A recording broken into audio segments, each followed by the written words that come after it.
ದೆಹಲಿ ಅಂಗಳಕ್ಕೆ ಬುರುಡೆ case. SIT ತನಿಖೆ ಮಾಡ್ತಿದೆ ಎನ್ಐಎ, ಅವಶ್ಯಕತೆ ಇಲ್ಲ.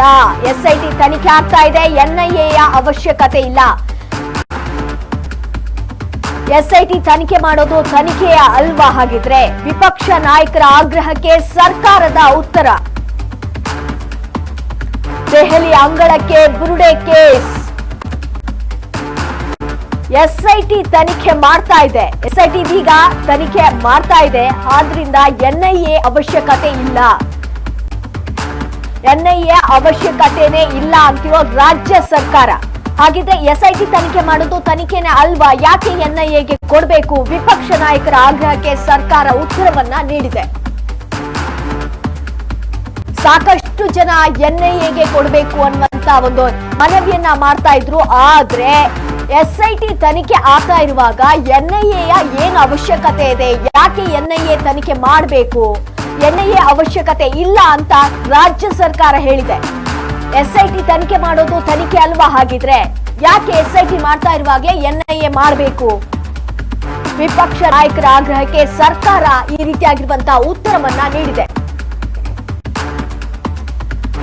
ಸಾಕಷ್ಟು ಮಂದಿ ದೆಹಲಿ ಅಂಗಳಕ್ಕೆ ಸ್ವಾಮೀಜಿಗಳಾಗಿರ್ಬೋದು, ಹಾಗೆ ಇವರೆಲ್ಲ ಒಂದು ಬುರುಡೆ ಕೇಸ್ಗೆ ಸಂಬಂಧಪಟ್ಟಾಗೆ ದೆಹಲಿ ಅಂಗಳಕ್ಕೆ ಭೇಟಿಯನ್ನ ನೀಡಿದ್ದಾರೆ. ಎಸ್ಐಟಿ ತನಿಖೆ ಮಾಡ್ತಾ ಇದೆ, ಮತ್ತೆ ಎನ್ಐಎ ಅವಶ್ಯಕತೆ ಏನಿದೆ? ಎಸ್ಐಟಿ ಕೂಡ ತನಿಖೆನಲ್ವಾ, ಅವರು ಕೂಡ ತನಿಖೆಯನ್ನ ನಡೆಸ್ತಾ ಇದ್ದಾರೆ. ಆದ್ರಿಂದ ಅದರ ಮಧ್ಯದಲ್ಲಿ ಎನ್ಐಎ ತನಿಖೆ ಯಾಕೆ ಮಾಡಬೇಕು, ಏನ್ ಅವಶ್ಯಕತೆ ಇದೆ ಅಂತ ರಾಜ್ಯ ಸರ್ಕಾರ ಹೇಳ್ತಾ ಇದೆ. ವಿಪಕ್ಷ ನಾಯಕರ ಒಂದು ಆಗ್ರಹಕ್ಕೆ ಸರ್ಕಾರ ಈ ರೀತಿಯಾಗಿರುವಂತಹ ಉತ್ತರವನ್ನ ನೀಡ್ತಾ ಇದೆ. ಎನ್ಐಎ ಅವಶ್ಯಕತೆ ಇಲ್ಲ, ಎಸ್ಐಟಿ ಆಲ್ರೆಡಿ ಈಗ ಮಾಡ್ತಾ ಇದ್ದಾರೆ. ಎಸ್ಐಟಿ ತನಿಖೆಗೆ ನಾವು ಒಂದು ಏನು ಕೊಟ್ಟಿದ್ದೀವಿ, ಅದರ ಮಧ್ಯದಲ್ಲಿ ಈ ಒಂದು ತನಿಖೆ, ಎನ್ಐಎ ತನಿಖೆಯನ್ನ ಏನಕ್ಕೆ ಮಾಡಬೇಕು ಅನ್ನುವಂತ ಒಂದು ಹೇಳಿಕೆಯನ್ನ ರಾಜ್ಯ ಸರ್ಕಾರ ವಿಪಕ್ಷದ ನಾಯಕರ ಒಂದು ಆಗ್ರಹಕ್ಕೆ ಹೇಳಿರುವಂತದ್ದು.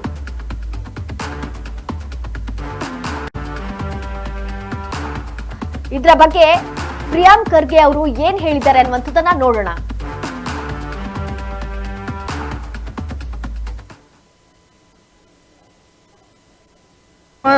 ಅವ್ರ ಅಮಿತ್ ಶಾ ಅವರು, ಮೋದಿ ಅವರು ಏನು ತೀರ್ಮಾನ ಮಾಡ್ತಾರೆ ಮಾಡಲಿ. ಆದರೆ ನಾವು ಕೇಳಿರೋ ಪ್ರಶ್ನೆಗೆ ಉತ್ತರನೇ ಕೊಟ್ಟಿಲ್ಲ ಇವರಿನ್ನ. ಮಹೇಶ್ ತಿಮ್ಮರೋಡಿ ಯಾರು, ಯಾರ ಶಿಷ್ಯ, ಯಾರ ಗರಡಿನಲ್ಲಿ ಬೆಳೆದವರು, ಯಾಕೆ ಅಲ್ಲಿ ಅವರ ಏನು ಆಂತರಿಕ ಭಿನ್ನಾಭಿಪ್ರಾಯಗಳಿಂದ ಅದು ಯಾಕೆ ಸರ್ಕಾರಕ್ಕೆ ಹಾಕ್ತಾ ಇದ್ದಾರೆ? ಯಾರು ಶಿಷ್ಯಂದ್ರಿರು, ಯಾರು ಗರಡಿನಲ್ಲಿ ಬೆಳೆದವರು?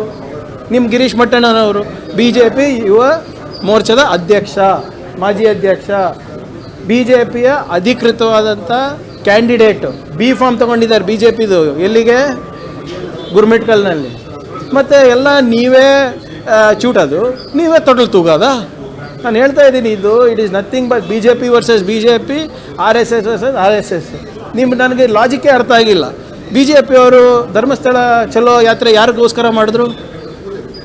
ಧರ್ಮಾಧಿಕಾರಿಗಳು ಪರವಾಗಿ ಮಾಡಿದ್ರು, ಹೌದಾ? ಅದಕ್ಕಿಂತ ಮುಂಚೆ ಯಾರ ಮನೆಗೆ ಹೋಗಿದ್ರು? ಸೌಜನ್ಯ ಅವರ ಮನೆಗೆ ಹೋಗಿದ್ರು. ಅಲ್ಲಿ ಸೌಜನ್ಯ ಅವರ ಸಂಬಂಧಿಕರು ಏನಂತ ಹೇಳಿದ್ರು? ಯಾರ ವಿರುದ್ಧ ದೂರು ಕೊಟ್ಟರು? BJP ನಾಯಕರ ವಿರುದ್ಧ ದೂರು ಕೊಟ್ಟರು. ಅಲ್ಲಿನ ಯಾರು ಪರವಾಗಿ ಇವರು ಬ್ಯಾಟಿಂಗ್ ಮಾಡೋಕ್ಕೆ ಹೋಗಿದ್ರು ಅವ್ರ ವಿರುದ್ಧವಾಗಿ ದೂರು ಕೊಟ್ಟರು. ಎರಡು ದೋಣಿ ಮೇಲೂ ಕಾಲಿಟ್ಟು ಇವರು ಪ್ರಯಾಣ ಮಾಡ್ತಾ ಇದ್ದಾರೆ BJP ಅವರು.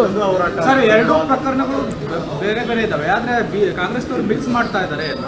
ನಮ್ಗೇನು ಮಿಕ್ಸ್ ಇಲ್ಲ, ನಮ್ದು ಯಾವುದೇ ಗೊಂದಲ ಇಲ್ಲ ಸರ್. ಅವ್ರಿಗೆ ಕೇಳಿ, ನಾವು ಹೇಳ್ತಾ ಇರೋದ್ರಲ್ಲಿ ಏನಾದರೂ ತಪ್ಪಿದೆಯಾ? ನೀವು ಸೌಜನ್ಯ ಅವ್ರ ಮನೆಗೆ ಹೋದಾಗ CBI ಪ್ರಕರಣ ನೀವು ಮರು ತನಿಖೆ ಮಾಡಿಸ್ಬೇಕು, ಸುಪ್ರೀಂ ಕೋರ್ಟ್ನಲ್ಲಿ ನೀವು ದಾವೆ ಹಾಕಬೇಕು ಅಂದಾಗ ನಾವು ಸಹಕಾರ ಮಾಡ್ತೀವಿ ಅಂದರೆ ಅವ್ರ ದಾವೆ, ಅವರ ಕಂಪ್ಲೇಂಟು ಯಾರ ವಿರುದ್ಧ ಇದೆ? ಇವ್ರು ಯಾರ ಪರವಾಗಿ ವೇದಿಕೆ ಸಜ್ಜು ಮಾಡಿದರು? ಕಾಮನ್ ಸೆನ್ಸ್ ಅಲ್ವಾ ಸರ್ ಇದು? ನಮಗೇನು ಮಿಕ್ಸ್ ಆಗಿದೆ ಹೇಳಿ? ಇದು ನಾವು ಸತ್ಯದ ಪರವಾಗಿದ್ದೀವಿ. ಯಾರೇ ತಪ್ಪಿಸ್ತಿದ್ರು, ದೊಡ್ಡ ವ್ಯಕ್ತಿ ಇದ್ರು, ಚಿಕ್ಕ ವ್ಯಕ್ತಿ ಇರ್ಬೋದು, ಯಾರೇ ಇರ್ಬೋದು, ಹೊರಗಿನವ್ರು ಇರ್ಬೋದು, ಒಳಗಿನವ್ರು ಇರ್ಬೋದು, ಯಾರಿಗಾದ್ರೂ ನ್ಯಾಯ ಕೊಡಿಸೋದು ಜವಾಬ್ದಾರಿ ಸರ್ಕಾರದ, ಅದು ನಾವು ಮಾಡ್ತೀವಿ. ಇವ್ರ ರಾಜಕೀಯ ನಮ್ಗೆ ಅರ್ಥ ಆಗ್ತಾ ಇಲ್ಲ ಅಲ್ಲ, ಅವರಿಗೆ ಅರ್ಥ ಆಗ್ತಾ ಇಲ್ಲ BJP ಅವರಿಗೆ. ಸ್ವಾಮೀಜಿಗಳ ನಿಯೋಗ ಅಮಿತ್ ಶಾ ಅವರನ್ನ ಭೇಟಿಯಾಗಿ ರಿಕ್ವೆಸ್ಟ್ ಮಾಡಿದ್ದಾರೆ. ಮಾಡಲಿ ಸರ್, ಆದರೆ ನನಗೆ NIAನ ಮಾಡಲಿ, CBIನ ಮಾಡಲಿ, ಮತ್ತು ಯಾರು ಮಾಡಬೇಕು ತನಿಖೆ? ನಮ್ಮ ಅಧಿಕಾರಿಗಳೇ ಮಾಡಬೇಕಲ್ಲ. ಅವ್ರ ಸಿಬ್ಬಂದಿಗಳು ಬಂದು ಮಾಡ್ತಾರೆ ಅಲ್ಲಿ. CBI ಅವರು ನಮಗೆ ಲೆಟರ್ ಕೊಟ್ಟಿದ್ದಾರೆ, ಕೇಂದ್ರ ಸರ್ಕಾರದವರು ನಮ್ಮ ಅಂದಿನ ಚೀಫ್ ಸೆಕ್ರೆಟರಿ ಲೆಟರ್ ಬರೆದಿದ್ದಾರೆ, ನಮ್ಮ ಹತ್ರ ಸಿಬ್ಬಂದಿಗಳಿಲ್ಲ, ನಮ್ಮ ಹತ್ರ ಗಾಡಿ ಇಲ್ಲ, ನಮ್ಮ ಹತ್ರ ಕಚೇರಿ ಇಲ್ಲ, ನೀವೇ ಎಲ್ಲ ಕೊಡಬೇಕು. ನಮ್ಮ ಅಧಿಕಾರಿಗಳೇ ಮತ್ತೆ ಹೋಗಿ NIA ಮತ್ತು CBIಗೆ ಮಾಹಿತಿ ಕೊಟ್ಟು ತನಿಖೆ ಮಾಡಬೇಕು. ಅವ್ರ ಅಮಿತ್ ಶಾ ಅವರು ಮೋದಿ ಅವರು ಏನು ತೀರ್ಮಾನ ಮಾಡ್ತಾರೆ ಮಾಡಲಿ. ಆದರೆ ನಾವು ಕೇಳಿರೋ ಪ್ರಶ್ನೆಗೆ ಉತ್ತರನೇ ಕೊಟ್ಟಿಲ್ಲ ಇವರಿನ್ನ. ಮಹೇಶ್ ತಿಮ್ಮರೋಡಿ ಯಾರು? ಸ್ವಾಮೀಜಿಗಳ ವಿಚಾರ ಗೊತ್ತಿಲ್ಲ ನನಗೆ. ನನ್ನ ಅಭಿಪ್ರಾಯದಲ್ಲಿ SIT ತನಿಖೆ ಮಾಡ್ತಾ ಇದೆ, ಸರಿಯಾದ ದಾರಿನಲ್ಲೇ ಹೋಗ್ತಾ ಇದೆ. ಮತ್ತು SIT ತನಿಖೆನ ಎಲ್ಲರೂ ಕೂಡ ಸ್ವಾಗತ ಮಾಡಿದರು. ಆಮೇಲೆ BJPಯವರು ಏನು ಕಾರಣನೋ ಗೊತ್ತಿಲ್ಲ, ಅವರು ಅದಕ್ಕೆ NIA ಮಾಡಬೇಕು ಅಂತ ಹೇಳ್ತಾ ಇದ್ದಾರೆ. ಹಿಂದೆ ಸೌಜನ್ಯ ಪ್ರಕರಣ ಕೂಡ ಕೇಂದ್ರ ಸರ್ಕಾರದ CBI ತನಿಖೆ ಮಾಡಿದ್ದು. ಕೇಂದ್ರದಲ್ಲಿ CBI ಸರ್ಕಾರನೇ ಇತ್ತು. ಯಾಕೆ ನ್ಯಾಯ ಸಿಗಲಿಲ್ವೋ ನನಗಂತೂ ಗೊತ್ತಿಲ್ಲ.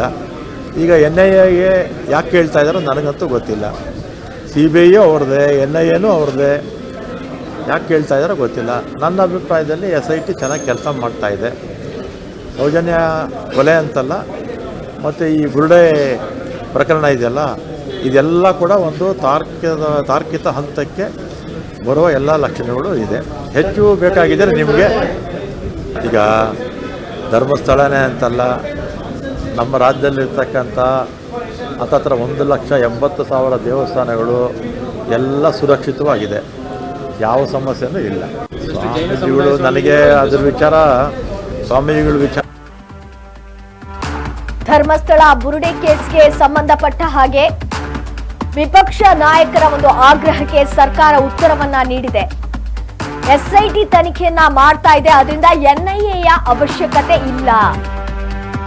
ಪ್ರಿಯಾಂಕ್ ಖರ್ಗೆ ಅವರು ಹೇಳಿದ್ದಾರೆ. ಬಿಜೆಪಿಯವರು ಯಾತ್ರೆಯನ್ನ ನಡೆಸಿದ್ರು, ಹಾಗೆ ಅಲ್ಲಿ ಬೃಹತ್ ಸಭೆಯನ್ನ ಕೂಡ ನಡೆಸಿದ್ರು. ಇದೆಲ್ಲವೂ ಕೂಡ ಧರ್ಮಸ್ಥಳದ ಪರವಾಗಿ ನಡೆಸಿದ್ದಾರೆ. ಆದ್ರಿಂದ NIAಯ ಅವಶ್ಯಕತೆ ಏನಿದೆ, SIT ಕರೆಕ್ಟ್ ಆಗಿ ಒಂದು ತನಿಖೆಯನ್ನ ನಡೆಸ್ತಾ ಇದೆ ಅಂತ ರಾಮಲಿಂಗಾರೆಡ್ಡಿ ಅವರು ಕೂಡ ಹೇಳ್ತಾ ಇದ್ದಾರೆ. SIT ಕರೆಕ್ಟ್ ಆಗಿ ತನಿಖೆ ನಡೆಸ್ತಾ ಇರುವಾಗ NIAಯ ಅವಶ್ಯಕತೆ ಏನಿದೆ ಅನ್ನುವಂತ ಮಾತನ್ನ ಹೇಳ್ತಾರೆ. ವಿಪಕ್ಷ ನಾಯಕರ ಆಗ್ರಹಕ್ಕೆ ಈ ರೀತಿಯಾಗಿ ಸರ್ಕಾರ ಉತ್ತರವನ್ನ ನೀಡಿದೆ.